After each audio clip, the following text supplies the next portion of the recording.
Hello friends, स्वागत है आपका ग्रुप क्लासेस में। चलिए देखते हैं हिंदी व्याकरण में समास की क्लास। आज ये समास की दूसरी क्लास है। इससे पहले एक क्लास हो चुकी थी। आज समास समाप्त हो जाएगा और कल हम इसके प्रैक्टिस क्वेश्चन देखेंगे। और ये class UP police, SSC GD, UP PET, video और जहाँ पे भी हिंदी आती है उसके लिए अति महत्वपूर्ण क्लास है। और ये क्लास आपको रोजाना सुबह 10 बजे मिलेगी ग्रुप क्लासेस यूट्यूब चैनल पे। चलिए देखते हैं समास को। आज समास का लेक्चर 2 है। कल हमने समास के बारे में पढ़ लिए थे। दो समास रह गए थे, उनको आज देख लेते हैं। बात करें समास में, समास के कितने प्रकार बताए थे हमने। प्रधानता के आधार पर चार। और अगर समास के कुल भेद पूछे जाएं तो बताएंगे 6 आप। ठीक है। अब बात करें इसमें, अविभाव समास में क्या था। पूर्व पद प्रधान था। तत्पुरुष में उत्तर पद प्रधान था। इसमें दोनों क्या बोलते हैं, दोनों पद प्रधान थे द्वंद्व में। और इसमें दोनों पद अप्रधान थे, यानी कि कोई तीसरा पद था। इसमें दोनों पद अप्रधान, याद रखेंगे ये बात। क्रमधारे में उत्तर पद प्रधान था, द्विगु में भी उत्तर पद प्रधान था। और अगर ये कोई पूछ ले क्रमधारय और द्विगु किसके भाग हैं तो आप लोग बताएंगे तत्पुरुष समास के। चलिए देखते हैं आज तत्पुरुष समास को। तत्पुरुष समास, इसकी पहचान की बात करें, इसमें दूसरा पद प्रधान होता है। दूसरा पद या हम उसको बोल सकते हैं उत्तर पद, बाद वाला पद, इसको ये भी बोल सकते हैं उत्तर पद या दूसरा पद। और इसकी पहचान की बात करें, विग्रह करने पर कारक की विभक्ति चिन्ह आता है इसमें। विग्रह करने पर का, की, के, ना, नी, नी ये सब आते हैं। विग्रह करने पर कारक विभक्ति आती है और इसका उत्तर पद प्रधान होता है, दूसरा पद। विभक्ति के आधार पर तत्पुरुष समास के भेद भेद का पता चलता है। यानी कि हाँ, विभक्ति जैसे का आ गया तो संबंध आ रहा है, का, की, के, ऐसे ऐसे हो रहा है। अगर आ रहा है तो विभक्ति के आधार पर तत्पुरुष समास के भेद का पता चलता है, कौन सा तत्पुरुष समास है। जैसे एग्जाम्पल, गगनचुंबी। गगनचुंबी अगर इसका हम समास विग्रह करेंगे तो गगन गगन को चूमने वाला, तो ऐसे हो जाएगा गगन गगन को चूमने वाला। तो ये समास विग्रह इसका हो जाएगा। बात करें तत्पुरुष समास के भेद की। तत्पुरुष समास के भेद, तो इसके भेद कितने होते हैं आप लोग बताइए। एक हो जाएगा कर्ता, कर्म तत्पुरुष, कर तत्पुरुष, संप्रदान तत्पुरुष, अपादान तत्पुरुष, संबंध तत्पुरुष और एक अधिकरण तत्पुरुष। तो कितने हो गए देख लेंगे आप लोग। कर्ता, कर्म, कर, संप्रदान, अपादान, संबंध, अधिकरण, संबंध, इतने होते हैं। कर्ता, कारक, कारक इतने होते हैं। कारक विभक्ति 8 होती हैं, लेकिन 8 तत्पुरुष नहीं होते हैं। 8 तत्पुरुष समास नहीं होते हैं। इसमें कौन कौन से छूट जाएंगे आपके। एक कर्ता, कर्ता तत्पुरुष नहीं होता है। और एक संबोधन वाला, हे, अरे, ओ वाला, ये भी नहीं होता है इसमें समास में। तो आप अगर कोई पूछे तत्पुरुष समास के कितने भेजे तो आप बताएंगे 6 भेद होते हैं तत्पुरुष समास के। अब कैसे, इसकी विभक्ति क्या होती है। आप लोग कारक जब आपको पढ़ाएंगे तो आप बताएंगे क्या किसकी विभक्ति होती है। आप ऐसे याद कर लेंगे, कर्ता ने, कर्ता की विभक्ति होती है ने, कर्म की होती है को, कर से होती है, कर की होती है से, संप्रदान की होती है के लिए, अपादान की होती है से, अलगाव की स्थिति आती है, कोई किसी से अलग हो रहा है वहां से। संबंध की होती है का, की, के, नानी, ने। और अधिकरण की होती है में, पर। और संबोधन की होती है हे, अरे। अब इसके एग्जाम्पल देख लेते हैं हम लोग। बात करें कर्म तत्पुरुष की। कर्म तत्पुरुष के देखते हैं, गगनचुंबी, गगन को चूमने वाला। देखिए को आ रहा है ना, को आ रही है यहाँ पे। तो अगर को जहाँ पे आएगा तो हम वहां पे लगाएंगे कौन सा, कर्म तत्पुरुष। बात करें अधिकरण की। अधिकरण में क्या आएगा, इसका एग्जाम्पल मन चाहा, यानी कि मन से चाहने वाला, मन से चाहने वाला। सा से विभक्ति आ रही है तो यहाँ पे हो जाएगा कर तत्पुरुष। संप्रदान का एग्जाम्पल देखते हैं, बैलगाड़ी, यानी कि बैल के लिए गाड़ी। देख लिए के लिए आ रहा है ना, तो इसकी विभक्ति हो गई के लिए, संप्रदान की। अपादान का देखते हैं। अपादान तत्पुरुष में अलगाव की स्थिति होती है। जैसे रोग मुक्त, यानी कि रोग से मुक्त, अलग हो रहा है ना, रोग से अलग हो रहा है, मतलब रोग से अलग हो गया, मुक्त हो गया रोग से। जैसे देश निकाला, एक और एग्जाम्पल देख लेंगे इसमें, देश निकाला, यानी कि देश से निकाला, देश से अलग कर दिया, अलगाव की स्थिति हो रही है, तो यहाँ पे हो जाएगा अपादान। अगला देखते हैं संप्रदान। संबंध देख लेते हैं, सॉरी संप्रदान नहीं, संबंध देख लेते हैं। इसकी विभक्ति होती है का, की, के। और इसका एग्जाम्पल है राजपुत्र, यानी कि राजपुत्र, यानी कि राजा का पुत्र। का आ रहा है ना, संबंध हो रहा है, किसका पुत्र है, राजा का देख लिए, राजा का पुत्र। तो यहाँ पे हो जाएगा संबंध। बात करें अधिकरण की। अधिकरण में हो जाएगा में, पर इसकी विभक्ति होती है, तो इसमें हो जाएगा शोक मग्न, यानी कि शोक में मग्न। में और पर आए वहां पे अधिकरण होता है, शोक में मग्न, तो हो जाएगा इसमें शोक में मग्न। और एक और एग्जाम्पल देख लेते हैं, आप बीती, पर वाला देख लेते हैं, आप बीती, यानी कि आप पर बीती। तो अब ये लोग याद रखें, आप लोग याद रखेंगे ये 6 एग्जाम्पल। इसमें कौन कौन से हो गए तत्पुरुष के, कौन कौन से भेद हो गए 6। कौन सा भेद नहीं होता है ये भी पूछ लेता है, तो आप लोग बताएंगे, कर्ता नहीं होता है और संबोधन नहीं होता है, हे, अरे वाला।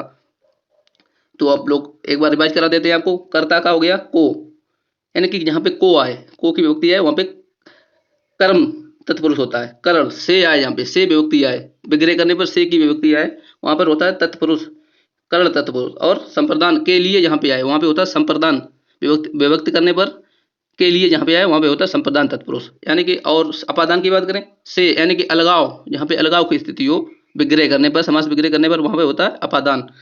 संबंध की बात करें, जहाँ पे संबंध की बात करें, संबंध तत्पुरुष वहां पे होता है जहाँ पे संबंध की बात करें, का की के ये सब वर्ड आ जाए, ये आ जाए, का की के कारक विभक्ति वहां पे होता है संबंध। अधिकरण की बात करें में और पर या फिर स्थान कहीं पे आ जाए वहां पे होता है। चलिए देखते हैं, हम इनको डिटेल में पढ़ लेते हैं हम लोग। एक और होता है न तत्पुरुष, ना समास। ना समास ये तत्पुरुष के अंतर्गत ही आता है, देख लीजिए, ना समास ये तत्पुरुष के अंतर्गत ही आता है। ना समास ये तत्पुरुष के अंतर्गत ही आता है। और इसमें पूछे दूसरा पद प्रधान होता है या उत्तर पद प्रधान होता है, उत्तर पद प्रधान होता है। इसमें नकारात्मकता दिखेगी, नकारात्मक बातें बताई जाएंगी। इसके एग्जाम्पल देख लेते हैं हम लोग। जैसे लायक, एक एग्जाम्पल लायक है, इसको ना तत्पुरुष में अगर कन्वर्ट करें तो हो जाएगा ना लायक। और एक होगा हाजिर, हाजिर, इसको अगर हम ना तत्पुरुष में बताएंगे तो गैर हाजिर। देखिए नकारात्मक शब्द आ रहा है ना, तो यहाँ हो जाएगा गैर हाजिर। संतुष्ट, अगर इसको ना तत्पुरुष में बदलेंगे तो हो जाएगा असंतुष्ट, ठीक है। और धर्म, अगर इसको ना तत्पुरुष में बदलेंगे तो हो जाएगा अधर्म। तो उस ना तत्पुरुष का क्या होता है, जहाँ पे नकारात्मक बातें हों इसमें उत्तर पद प्रधान होता है या दूसरा पद प्रधान होता है, और इसमें नकारात्मक बातें दिखेंगी ना, जैसे नालायक हो गया, गैर हाजिर हो गया, ये सब नकारात्मक है। असंतुष्ट हो गया, अधर्म हो गया। चलिए देखते हैं समास का अगर शाब्दिक अर्थ पूछे, समास का शाब्दिक अर्थ संक्षेप में, इसका अर्थ होता है, समास का शाब्दिक अर्थ होता है संक्षेप, मतलब छोटा करना, याद रखेंगे आप लोग। चलिए देख लेते हैं और आगे। द्वंद्व समास के कुछ भाग होते हैं जो उसके अंतर्गत आते हैं। एक होता है इसका प्रकार इतरेतर द्वंद्व, समाहार द्वंद्व और वैकल्पिक द्वंद्व।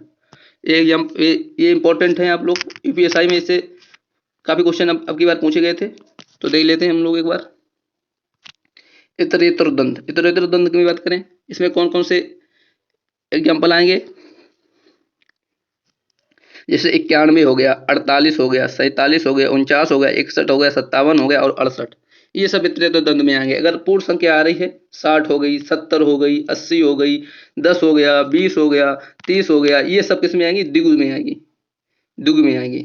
आप लोग ये बात याद रखेंगे, द्विगु में पहला पद संख्यावाची होता था, जहाँ पे पूर्ण संख्या आ जाए तो वहां पे होती है द्विगु समास। अगर कहीं पे ऐसे ही आ जाए 23 हो गया, 13 हो गया, 11 हो गया, 91 हो गया, 48 हो गया, 47 हो गया, 49 हो गया, 57 हो गया और 68 हो गया, ऐसी संख्याएं अगर आ जाए पूर्ण ना हो तो वहां पे होती है पूर्णांक संख्या, जहाँ पे ना हो वहां पे होती है कौन सा होता है, इतरेतर द्वंद्व। याद रखेंगे आप, यहाँ से इंपॉर्टेंट है इतरेतर द्वंद्व, यहाँ से व्यवसाय में क्वेश्चन पूछा गया था आपकी बार। और जैसे ज्ञान विज्ञान, ज्ञान और विज्ञान जहाँ पे आ जाए, और का अर्थ अगर कहीं पे आ रहा है ज्ञान और विज्ञान, तन और मन, वहां पे भी इतरेतर द्वंद्व आप लोग लगाएंगे। अब बात करें समाहार द्वंद्व, समाहार द्वंद्व की बात करते हैं हम लोग। समाहार द्वंद्व, समाहार द्वंद्व की बात करें, इसमें आदि का अंतर, आदि का अर्थ आता है, आदि का अंत, जैसे रोटी पानी आदि, कपड़ा लत्ता आदि। देख लिये, रोटी पानी आदि, कपड़ा लत्ता आदि और हाथ पांव आदि, जहाँ पर आदि का अर्थ है वहां पे होता है समाहार द्वंद्व। यानी समाहार मतलब होता है समूह, रोटी पानी आदि मतलब एक समूह हो रहा है, कपड़ा लत्ता आदि और हाथ पांव आदि। अब बात करते हैं वैकल्पिक द्वंद्व की।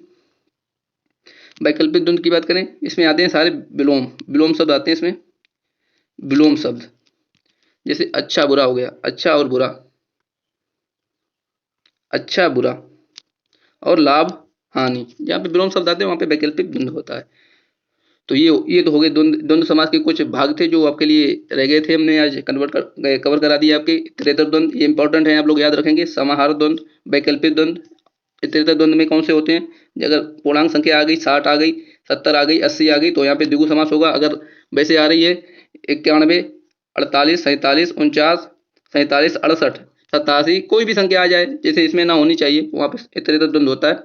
अब बात करें 90 कैसे बना, आप लोग कैसे बोलेंगे इतरेतर द्वंद्व, इसमें क्यों द्विगु क्यों नहीं है, तो 90 + 1 बन के बन रहा है ना ये, तो इसलिए यहाँ पे 91 बन रहा है, ये 90 प्लस 1 से, तो यहाँ पे इसलिए इतने तो द्वंद्व का याद रखेंगे। समार द्वंद्व में होता है आदिकार आता है, इसमें रोटी पानी याद कपड़ा लत्ता आदि, और वैकल्पिक द्वंद्व में आता है विलोम शब्द अच्छा बुरा और लाभ और हानि।